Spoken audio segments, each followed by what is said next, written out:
안녕하세요. 리친 신우의 헛소리 때문에 하마터면 이혼 엿딱지를 달 뻔한 30대 여성입니다. 어디 가서 하소연을 하자니 제 얼굴에 침 뱉기 같아서 차마 입이 안 떨어지고, 그렇다고 그냥 넘어가자니 성질이 뻗쳐서 하루하루가 지옥 같은 게 정말 미치겠더라고요. 그래서 이렇게 익명의 힘을 빌려 제 이야기를 하러 왔어요. 남편하고는 지인의 소개로 처음 만났습니다. 당시 저는 동네에서 작은 옷가게를 운영하고 있었고, 남편은 회사를 다니는 평범한 직장인이었죠. 지인 말로는 저희 둘이 성격도 조용조용하고 뭔가 서로 풍기는 분위기가 닮아 있다며 꼭 만나게 해주고 싶었다고 했어요. 그리고 지인의 말대로 남편과 저는 닮은 구석이 많았습니다. 여러 사람과 만나 왁자지껄한 분위기에서 서로 어울리기보다는 한두 명의 친한 사람들과 속 깊은 이야기를 나누기 좋아하고, 동물이라면 사족을 못 쓰는 것도 비슷했죠. 하지만 무엇보다도 취향이라고 해야 할지 입맛이라던가 좋아하는 영화 장르라던가 그런 게 비슷하니 참 좋더라고요. 그래서 2년이란 시간 동안 서로 불만 없이, 크고 작은 다툼 없이 연애할 수 있었던 것 같아요. 남편이나 저나 처음부터 결혼을 생각하고 만나기 시작한 것은 아니었지만, 저 32 남편은 36이다 보니 언젠가부터 자연스레 결혼 이야기가 나오기 시작했어요. 사실 남편은 어땠는진 몰라도 저는 결혼에 대해 막연한 두려움이 있었는데, 남편과 만나면서 제 마음의 벽이 허물어졌다고 해야 할지, 만약 결혼을 한다면 이 사람이랑 해야겠다는 생각을 종종 했었답니다. 그래서 화창한 어느 봄날, 남편이 공원에서 저에게 조금은 어설프지만 진심을 담아 프로포즈를 해왔을 때, 저는 기쁜 마음으로 그 프로포즈를 받아들였네요. 그리고 그때부터는 솔직히 모든 게 일사천리로 진행이 될 줄로만 알았죠. 하지만 인생이란 게 원래 뜻대로 되는 게 아니라더니, 막상 결혼 준비를 시작하면서 하나둘씩 따져보니까 남편 한 사람만 놓고 보면 그래도 크게 마음에 걸리는 건 없었는데, 시댁의 상황이 영 탐탁지가 않더라고요.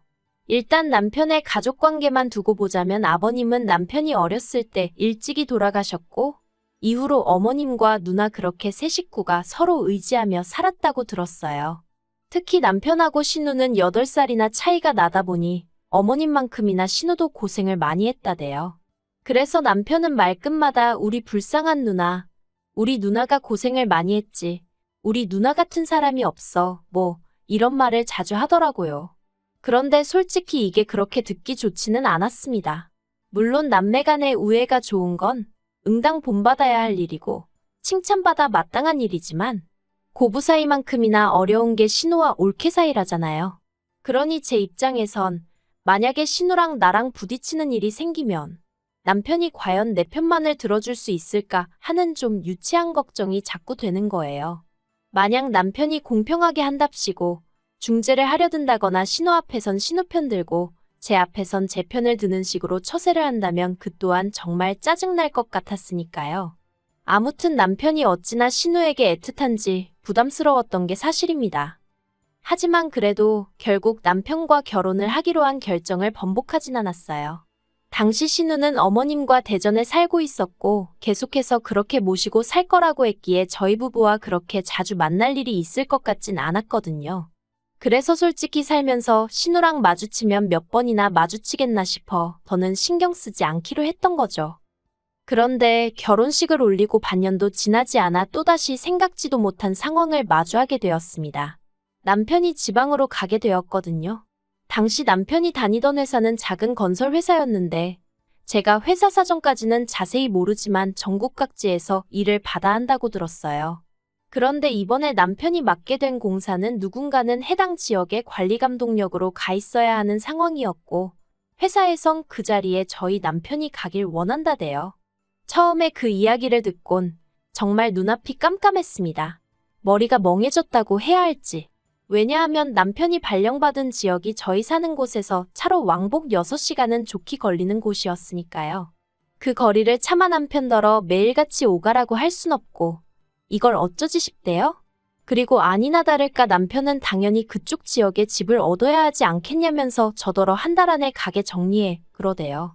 그런데 솔직히 남편과 떨어져 지내는 건 싫었지만 동시에 현실적인 고민을 안 할 수가 없었습니다. 저희 남편, 어디 가서 말하기 부끄럽지만 한 달에 270 정도 벌어요. 외벌이로 가정을 꾸려나가기엔 턱없이 부족한 돈이죠. 하지만 다행히 제가 동네에서 하는 옷장사이긴 해도 단골이 꽤 많아요. 그래서 저도 얼마나 많이는 아니지만 남편만큼은 벌어오고 있었거든요.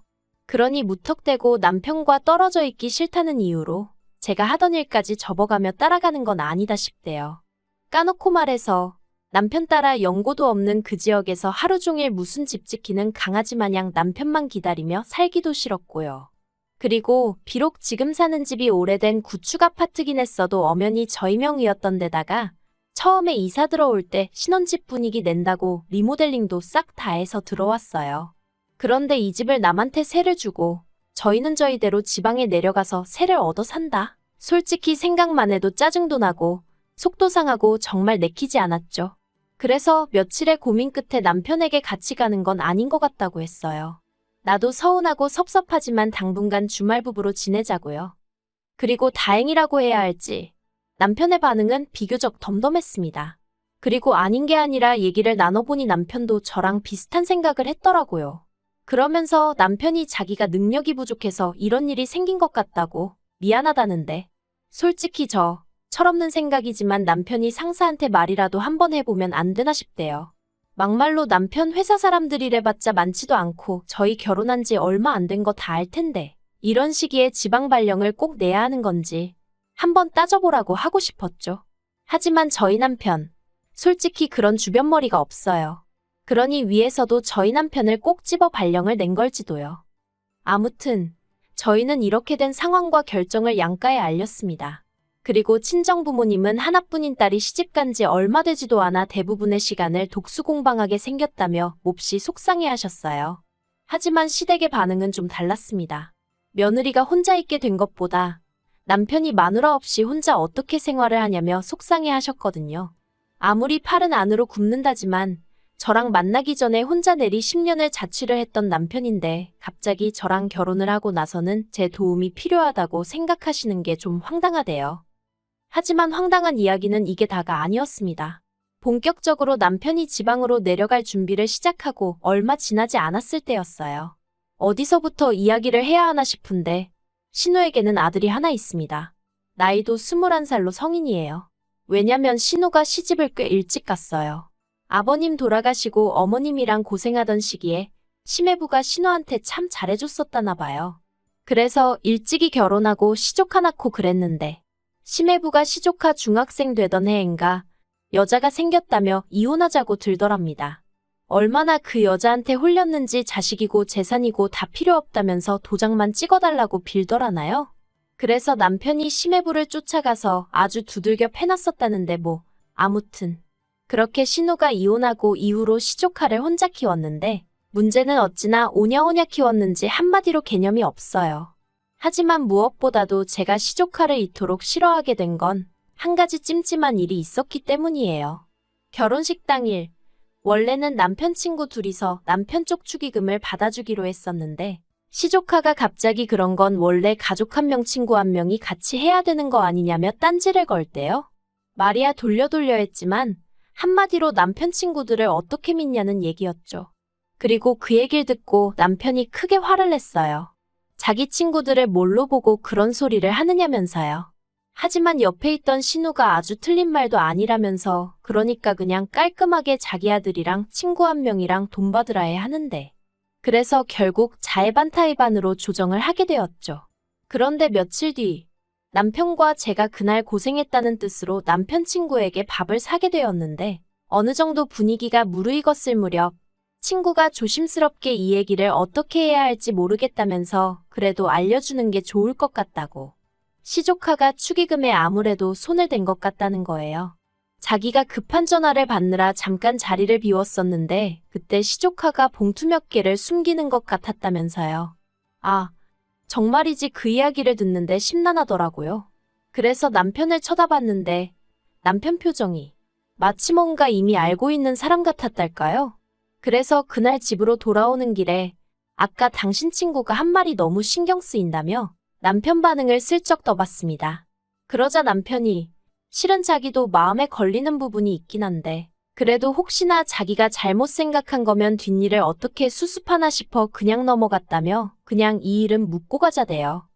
하지만 제 성격이 원래 옳고 그른 건 꼭 따져야 하는 편이라 결국 남편 축의금 명부를 옆에 펼쳐놓고 남편을 붙들어 앉혀놓고 하나씩 계산을 맞춰나갔습니다.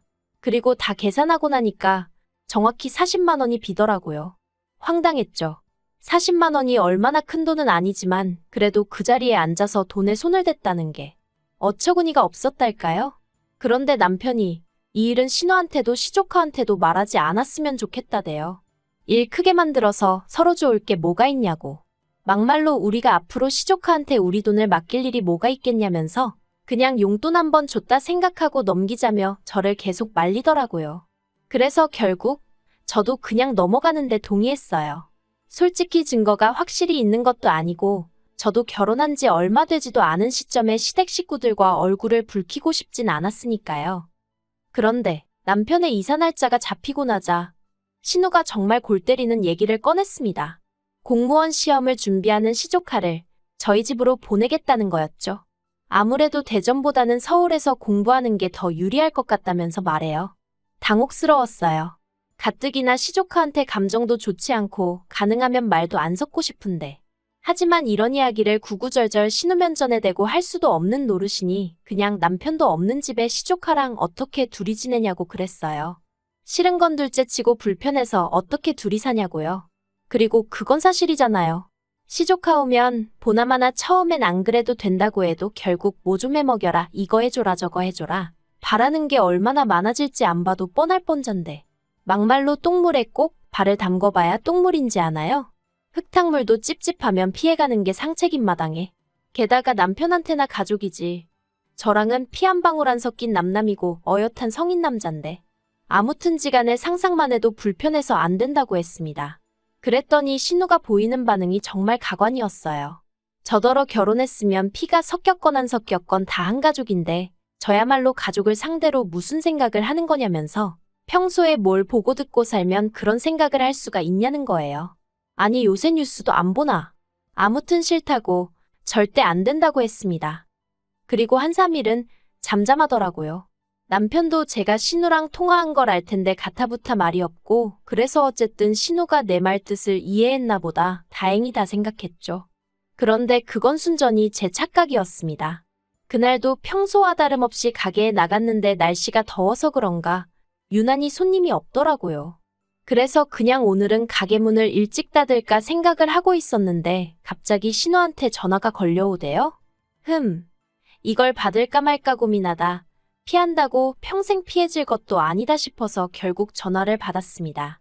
그러자 신우는 왜 이렇게 전화를 늦게 받냐며 신경질을 내더니 이내 날카로운 목소리로 자기가 곰곰이 생각을 해봤는데 이건 제 의사를 물어볼 문제가 아니라면서 무조건 시조카를 올려보낼 거니 그런 줄 알랍니다. 그리곤 한다는 소리가 막말로 저희 남편이 지방으로 내려가고 나면 제가 저희 집에 누구를 불러드릴지 어떻게 하냐면서 저를 지켜보기 위해서라도 시조카를 보내놔야겠대요. 그러면 저는 시조카가 딴짓 안 하고 공부 열심히 하나 봐주고 그리고는 제가 좋든 싫든 자기가 그렇게 해야 마음이 편할 것 같아서 그런 거니 더는 이러쿵저러쿵 따지고 들지 말랍니다. 그래서 제가 웃기지도 않는 소리 좀 하지 마시라고 진짜 그렇게 하시면 저도 가만히 안 있을 거라고 소리를 질렀죠. 그런데 남편이 지방으로 내려가고 이틀 뒤 기어이 신우가 일을 벌였습니다. 사과 상자 2박스랑 시조카를 데리고 저희 집에 왔으니까요. 어이가 없어서 제가 지금 이게 뭐 하는 짓이냐고 했어요. 그랬더니 자기가 분명히 얘기하지 않았냐면서 오히려 절 이상한 사람처럼 보는 겁니다. 그리고는 정말 무대뽀처럼 시조카를 앞세워 저희 집으로 들어가는데 도저히 저 혼자 힘으론 안 되겠다 싶어서 경찰을 불렀네요. 신우는 제가 경찰을 부른지도 모르고 작은 방에 시조카랑 같이 짐을 풀고 있었습니다. 하지만 그러고 10분도 되지 않아 경찰 2명이 왔고 저는 저 사람들이 지금 내 집에 무단으로 들어왔다고 설명을 했죠. 그런데 신우는 사태 파악이 안 된 건지 오히려 자기가 그 경찰들한테 하소연을 하기 시작하대요. 자기가 손이 시는데 남동생이 지방에 내려가서 아무래도 올케가 걱정되고 염려되어 자기 아들을 데리고 온 건데 아무래도 제가 이렇게까지 싫어하는 걸 보니 분명히 뭔가 제가 구린 데가 있는 것 같다나요. 그리곤 요새 젊은 여자들이 행실이 어떻고 저떻고. 그러자 경찰들이 어이없고 난감한 표정으로 절 보며 어떻게 하고 싶냐는 거예요. 그래서 일단 내보내달라고, 그리고 주거침입 및 명예훼손으로 신고하겠다고 했어요. 그러자 그제서야 시조카 얼굴이 점점 허옇게 질려가더니 지엄마, 그러니까 신우한테 그만하라고 그냥 가자고 하대요? 이러다 제가 자기 고소하고 합의 안 해주고 그러면 공무원 시험 응시 못한다면서요. 사실 전 그런 줄은 몰랐고 그냥 신우한테 화가 나서 한 소리였는데 시조카의 다급한 표정을 보니까 오히려 제가 좀 당황스러웠네요. 아무튼 경찰들도 옆에서 그건 용케 잘 알고 계시네요. 그런데 이런 짓을 하시면 어떡합니까? 하고 어이없어 하더라고요. 그래서 되게 허무하게 신우랑 시조카랑 저희 집 밖으로 끌려나가다시피 나갔어요. 사과 상자는 경찰들이 옮겨줬고요. 그리고 분해서 어쩔 줄 몰라 하는 신우한테 아들 앞길에 소금 뿌릴 거 아니면 행동하기 전에 생각 좀 하라고 한마디 했습니다. 차마 이러니 심해부가 질려서 바람이 난 거 아니냐는 소리는 목구멍 끝까지 올라왔지만 그래도 시조카도 있는 데서 할 소리는 아닌 것 같아 꼭 참았네요. 그리고 그날 밤 남편한테 전화해서 정말 불같이 화를 냈어요. 당신 누나 경우가 없어도 너무 없는 거 아니냐고. 아무리 그래도 그렇지 날 뭘로 보고 감시를 하니마니 하더니 기어이 올라올 수가 있냐 했죠. 그러자 남편이 꼴에 팔은 안으로 굽는다고 자기 누나가 매형이 바람펴서 마음고생을 좀 하지 않았냐. 그래서 좀 오버를 한 것 같다며 한 번만 이해를 해달라나요? 그리고는 자기는 제가 파트로 매주를 쓴다고 해도 믿는다면서 신우 말은 너무 마음에 담아두지 말라는데 남편이야 저를 달래려고 한 소리였겠지만 그래도 마음 한편으론 지 누나라고 욕은 안 하네 싶어서 좀 얄밉긴 하대요. 그래도 이 정도면 신우도 어느 정도 상황 파악이 되었겠죠? 저를 만만히 보면 안 된다는 것도 알았을 거예요. 그쵸? 앞으로도 할 말이 있으면 참지 말고 해가면서 살아야겠어요. 제가 남편이랑 결혼을 해서 신우보다 아랫사람인 건 맞지만 그게 신우한테 찍소리도 하면 안 된다는 뜻은 아니니까요.